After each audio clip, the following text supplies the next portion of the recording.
आज हम क्लाइमेटोलॉजी के अंतर्गत चक्रवात व प्रतिचक्रवात का अध्ययन करेंगे। तो सबसे पहले हम चक्रवात को जानते हैं। चक्रवात अर्थात साइक्लोन्स। चक्रवात जैसे कि नाम से ही स्पष्ट होता है, चक्र यानी जब वात यानी हवा जब चक्राकार क्रम में चलती है तो उसे सामान्यतः चक्रवात के नाम से जाना जाता है। जब वायुदाब में अंतर के कारण केंद्र में निम्न दाब का निर्माण हो जाता है और उसके चारों ओर उच्च दाब निर्मित रहता है तो वायु चक्राकार प्रतिरूप बनाते हुए उच्च दाब से न्यून दाब की ओर तेजी से चलने लगती है। इसे ही चक्रवात कहा जाता है। तो चक्रवात के चलने का कारण हम जैसे कि जानते हैं कि हवा हमेशा हाई प्रेशर से किधर चलती है, हाई प्रेशर से लो प्रेशर की ओर, और हवा के चलने की जो दिशा होती है वो हाई प्रेशर से लो प्रेशर की ओर होती है। लेकिन ये जो वेग होगा, वायु का वेग, इस पर डिपेंड करता है कि इन दोनों जगह में जो प्रेशर है उसका अंतर कितना है, यानी दाबांतर में अंतर जो होता है वो वायु के वेग का निर्धारण करता है और वायु के चलने की दिशा का निर्धारण होता है हाई प्रेशर से लो प्रेशर की ओर। तो चक्रवात में क्या होता है, जब केंद्र में न्यून वायुदाब निर्मित हो जाता है, मान लो यहाँ पर 1000 MB की 100 MB की समदाब रेखा है, तो इसके बाहर क्या होगी, इसकी तुलना में अपेक्षाकृत अधिक दाब वाली वायुदाब रेखाएं होगी। ये 100 है तो ये 105, 110, 115। तो इस प्रकार जब क्या होगा, केंद्र में न्यून वायुदाब का निर्माण हो जाता है, केंद्र में अपेक्षाकृत न्यून वायुदाब का निर्माण हो जाता है तो परिधि से जो परिधि, ये सबसे बाहरी भाग क्या हो गया, परिधि हो गया, सबसे आंतरिक भाग क्या हो गया, केंद्र हो गया। तो केंद्र में न्यून दाब है, परिधि की तरफ क्या है, केंद्र से परिधि की ओर जाने पर दाब बढ़ रहा है। तो अधिक वायुदाब से न्यून वायुदाब की ओर पवन चलेगी। किस प्रकार से चलनी तो चाहिए, इस प्रकार से, लेकिन हमने पढ़ा था पहले कि किस प्रकार से, क्योंकि पृथ्वी जो है वो अपनी जगह पर स्थिर नहीं है बल्कि घूर्णन गति कर रही है, इसलिए इन हवाओं की दिशा में क्या हो जाएगा, विक्षेपण उत्पन्न हो जाएगा। तो विक्षेपण उत्पन्न होने के कारण हवाएं कैसी हो जाएगी, चक्राकार रूप में हो जाएगी। तो चक्राकार रूप में होने के कारण ये हवाएं इस प्रकार से केंद्र से परिधि की ओर चलने, परिधि से केंद्र की ओर चक्राकार रूप में चलने लगेगी। तो इसे ही चक्रवात कहा जाता है।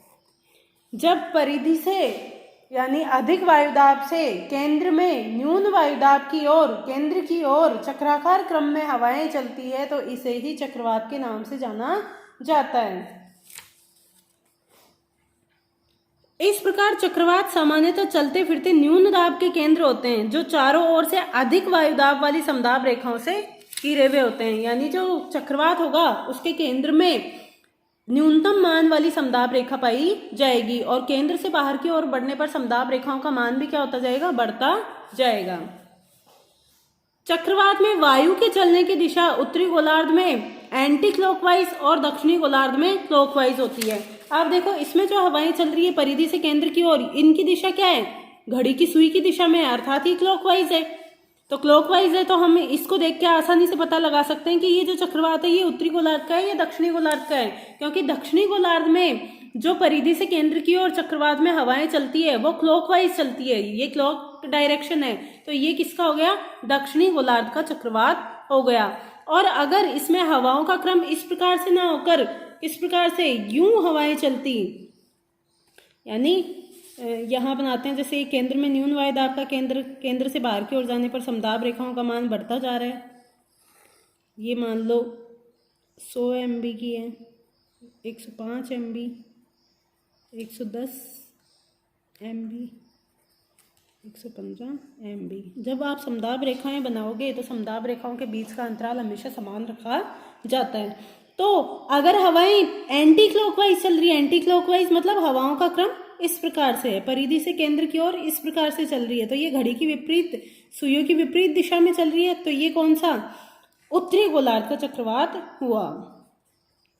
तो इस प्रकार हम किसी भी डायग्राम को देखकर पता लगा सकते हैं कि ये चक्रवात है, प्रतिचक्रवात है, और चक्रवात है तो कौन से गोलार्ध का है, उत्तरी गोलार्ध का है या दक्षिणी गोलार्ध का है, क्योंकि दक्षिणी गोलार्ध में चक्रवात में हवाओं की दिशा हमेशा क्लॉकवाइज होती है और उत्तरी गोलार्ध में चक्रवात में हवाओं की दिशा एंटी क्लॉकवाइज। देखो घड़ी इस तरीके से चलती है, ये होती है घड़ी की सुइयों की दिशा, लेकिन अगर इसके विपरीत में अब हवा क्या चल रही है, इसके विपरीत दिशा में चल रही है तो इसको बोला जाएगा एंटी क्लॉकवाइज।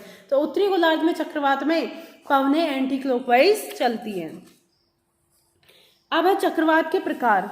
तो चक्रवात सामान्यतः देखा जाए तो चक्रवात दो प्रकार के होते हैं, उष्ण कटिबंधीय चक्रवात और शीतोष्ण कटिबंधीय चक्रवात। तो सबसे पहले हम पढ़ते हैं शीतोष्ण कटिबंधीय या टेम्परेट साइक्लोन। तो शीतोष्ण कटिबंधीय चक्रवात को डिप्रेशन अथवा निम्न दाब का क्षेत्र भी कहा जाता है। ये इसलिए कहा जाता है क्योंकि जो शीतोष्ण कटिबंधीय चक्रवात है मुख्यतः वी आकार के अंडाकार इनकी चक्रवात, ये जो समदाब रेखाएं होती है ये सामान्यतः वी आकार की होती है, इसलिए इनको ट्रफ, लो, डिप्रेशन आदि के नाम से भी जाना जाता है, क्योंकि केंद्र में क्या होता है, इनके न्यून दाब का क्षेत्र होता है। इनकी उत्पत्ति दोनों ही गोलार्धों में, उत्तरी गोलार्ध में और दक्षिणी गोलार्ध में 30 डिग्री से 65 डिग्री अक्षांशों के मध्य होती है। अगर इनकी उत्पत्ति की बात की जाए तो उत्पत्ति क्षेत्र की बात की जाए तो पृथ्वी में ये जो 0 डिग्री है यहाँ पर क्या होगा, भूमध्य रेखीय न्यून वायुदाब का क्षेत्र होगा, और 30 से 35 डिग्री के पास क्या होगा, जो होगा उपोष्ण कटिबंधीय उच्च वायुदाब हाई प्रेशर बेल्ट होती है, tropical high pressure belt, temperate high pressure belt. और इसके ऊपर जो हम बात करते हैं ये होती है सब पोलर लो प्रेशर बेल्ट, सब पोलर लो प्रेशर बेल्ट। तो ये 65 डिग्री के आसपास होती है, ये 35 डिग्री के आसपास होती है, ये 0 डिग्री पर होती है, 0 डिग्री से 5 डिग्री उत्तर और 5 डिग्री दक्षिण के मध्य ये बेल्ट के रूप में पाए जाते हैं सामान्यतः। 5 डिग्री नॉर्थ, 5 डिग्री साउथ, ये 30 से 35 के मध्य पाई जाती हैं, ये 60 से 65 के मध्य पाई जाती हैं। तो 30 से 35 डिग्री नॉर्थ, 60 से 65 डिग्री नॉर्थ। तो हम देखते हैं कि ये जो सब पोलर लो प्रेशर बेल्ट है यहाँ पर, ये जो ट्रॉपिकल हाई प्रेशर बेल्ट है इधर से पवने चलती है। तो ये पवने जब चलती है और इधर से, इधर क्या है, पोलर हाई प्रेशर बेल्ट है, तो पोलर हाई प्रेशर बेल्ट से भी सब पोलर लो प्रेशर बेल्ट की ओर हवाएं चलती है। तो हम देखते हैं कि ये वाला जो स्थान है, ये वाला बेल्ट वाला जो स्थान है 65 डिग्री के आसपास, मुख्यतः ये 30 से 65 डिग्री, यहाँ पर क्या होती है, दो विभिन्न स्वभाव वाली वायु राशियां आपस में मिलती है। इधर से ध्रुवीय पवनें जो बहुत ठंडी और शुष्क होती हैं और यहाँ से चलती है मुख्यतः टेम्परेट, ये जो उपोष्ण कटिबंधीय उच्च वायुदाब से गर्म पवनें, गर्म वायु राशि चलती है। तो ये यहाँ पर गर्म और ठंडी वायु राशि, दो विपरीत स्वभाव वाली वायु राशियों का मिलन होता है, इसलिए ये वाला जो क्षेत्र होता है 35 डिग्री से 65 डिग्री के मध्य, 35 डिग्री से 65 डिग्री दोनों गोलार्धों के मध्य, यहाँ पर क्या होती है कि दो विपरीत स्वभाव की वायु राशियों के मिलने के कारण शीतोष्ण कटिबंधीय चक्रवात का निर्माण होता है। विभिन्न वाताग्रों का निर्माण होगा और वाताग्र के सहारे शीतोष्ण कटिबंधीय चक्रवात आएंगे। इनकी उत्पत्ति दोनों ही गोलार्धों में 30 से 65 डिग्री अक्षांशों के मध्य होती है। इन अक्षांशों के मध्य उष्ण वायु राशियां जो कहां से चल रही हैं, उपोष्ण कटिबंधीय उच्च वायुदाब से चलने वाली उष्ण वायु राशियां व ध्रुवीय हाई प्रेशर बेल्ट से चलने वाली शीतल वायु राशियां जब आमने सामने मिलती है तो ध्रुवीय तरंगों के कारण, तो यहाँ पर क्या होता है, किसका निर्माण होता है, वाताग्र का निर्माण होता है। तो इन वाताग्र के कारण यहाँ गर्त चक्र या शीतोष्ण कटिबंधीय चक्रवातों की उत्पत्ति होती है। इन चक्रवातों की उत्पत्ति के संदर्भ में बर्कनीज द्वारा ध्रुवीय वाताग्र सिद्धांत का प्रतिपादन किया गया है। इस पोलर फ्रंट थ्योरी शीतोष्ण कटिबंधीय चक्रवात की उत्पत्ति को समझाने के लिए पोलर फ्रंट थ्योरी का प्रतिपादन बर्कनीज महोदय द्वारा किया गया है। इसे वेव थ्योरी के नाम से भी जाना जाता है या फिर बर्जरान के सिद्धांत के नाम से भी जाना जाता है। तो हम बताते हैं कि ये इसने किस प्रकार से शीतोष्ण कटिबंधीय चक्रवातों की उत्पत्ति को समझाया। तो इन्होंने मुख्यतः जो बर्कनीज का जो सिद्धांत था, बर्कनीज का ध्रुवीय वाताग्र सिद्धांत,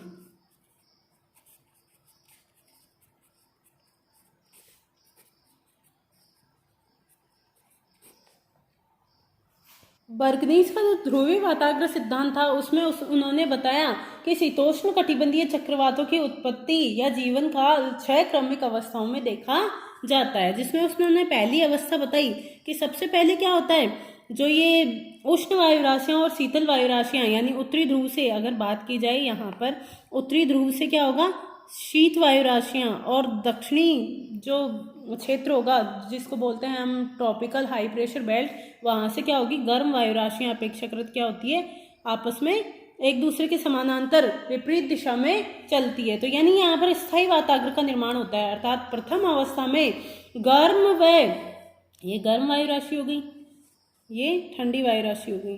तो गर्म व ठंडी वायु राशियां एक दूसरे के समानांतर विपरीत दिशा में चलती है तो स्थायी वाताग्र का निर्माण होता है। तो ये उन्होंने पहली अवस्था बताई। अब दूसरी अवस्था में क्या होगा? दूसरी अवस्था में वो बताते हैं कि ये जो ठंडी वायु राशि है इसकी पहचान ये क्या होती है? ठंडी वायु राशि की प्रवृत्ति होती है नीचे बैठने की। ठंडी हवा क्या करती है? गर्म वायु को ऊपर उठाती है और खुद नीचे बैठती है, और गर्म हवा की प्रवृत्ति होती है ऊपर उठने की। तो इस प्रकार से ये जो वाताग्र है ये किस प्रकार का बन जाएगा? अगर ये यहाँ इसके सहारे तो ठंडी वायु राशि नीचे की तरफ बैठना प्रारंभ कर देगी, और इसके सहारे क्या होगी? जो ये उष्ण वायु राशि, गर्म वायु राशि है, ये क्या होगी? ऊपर की ओर उठना प्रारंभ कर देगी। तो यहाँ पर किसका? शीत वाताग्र का निर्माण हो जाएगा, क्योंकि देखो वाताग्र का नाम उसी वायु राशि के आधार पर दिया जाता है जहां पर जो वायु राशि आक्रामक है। यहाँ पर शीत वायु आक्रामक होकर नीचे की ओर बैठ रही है तो शीत वाताग्र का निर्माण होगा। यहाँ पर उष्ण वायु राशि आक्रामक होकर ऊपर की ओर उठ रही है तो यहाँ पर किसका? उष्ण वाताग्र का निर्माण होगा। तो इसको कहते हैं कि ये जो दूसरी अवस्था है इसमें दोनों वायु राशियां एक दूसरे के अंदर प्रविष्ट होने का प्रयास करती है, जिससे ये जो वाताग्र होता है ये कैसा हो जाता है? लहरनुमा वाताग्र बन जाता है। अब तीसरी अवस्था में उन्होंने कहा कि पूर्णतः किसका निर्माण हो जाएगा? उष्ण व शीत वाताग्र का। अब जैसे ठंडी हवा बैठेगी नीचे की तरफ तो यहाँ पर देखो स्टीप क्या होगा? इसका जो स्लोप होगा वो बहुत ही स्टीप होगा, क्योंकि शीत वाताग्र ठंडी वायु क्या कर रही है? तीव्र गति से नीचे बैठ रही है। तो यहाँ पर शीत वाताग्र का पूर्णतः विकास हो जाएगा। और यहाँ पर क्या कर रही है? ये जो उष्ण वायु है ये क्या कर रही है? ऊपर की ओर उठ रही है। हमने देखा था कि उष्ण वाताग्र में उष्ण वायु की प्रवृत्ति होती है धीरे धीरे ऊपर उठने की, जिसके कारण जो वाताग्र बनेगा उसका ढाल अपेक्षाकृत क्या होगा? कम होगा। इसलिए इस प्रकार से वाताग्र का निर्माण हो जाएगा। ठीक है, ये शीत वाताग्र, ये उष्ण वाताग्र। उष्ण वाताग्र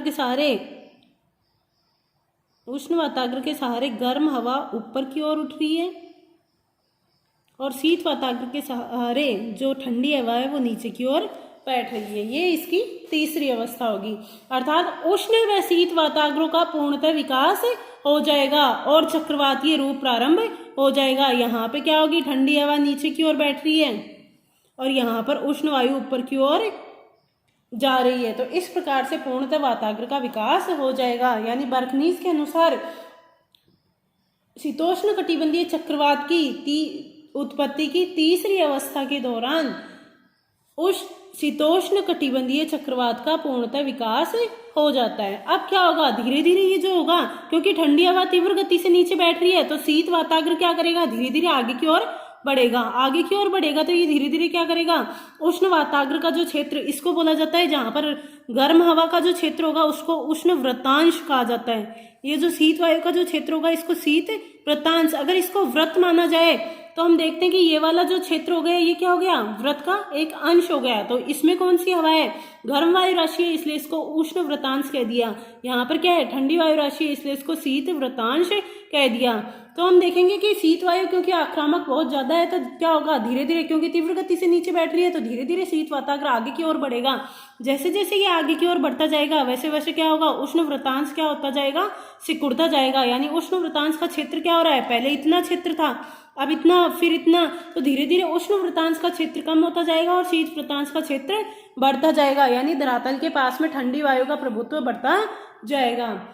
यानी अधिविष्ट वाताग्र का, यानी जो चौथी अवस्था है उसमें क्या होगा? शीत वाताग्र आक्रामक होकर आगे की ओर बढ़ेगा और उष्ण वृत्तांश के क्षेत्र को संकुचित कर देगा, और जो उष्ण वाताग्र है वो क्या होता जाएगा? पीछे की ओर हटता जाएगा। यानी अधिविष्ट वाताग्र का निर्माण होगा। चक्रवात की, शीतोष्ण कटिबंधीय चक्रवात की चतुर्थ अवस्था के दौरान अधिविष्ट वाताग्र का निर्माण होगा और उष्ण वृत्तांश धीरे धीरे संकुचित होने लगेगा। अब अगर पांचवी अवस्था की बात करते हैं तो पांचवी अवस्था में धीरे धीरे उष्ण वृत्तांश संकुचित होकर खत्म हो जाएगा। यानी गर्म हवा पूर्णतः धरातल से क्या हो जाएगी? ऊपर की ओर।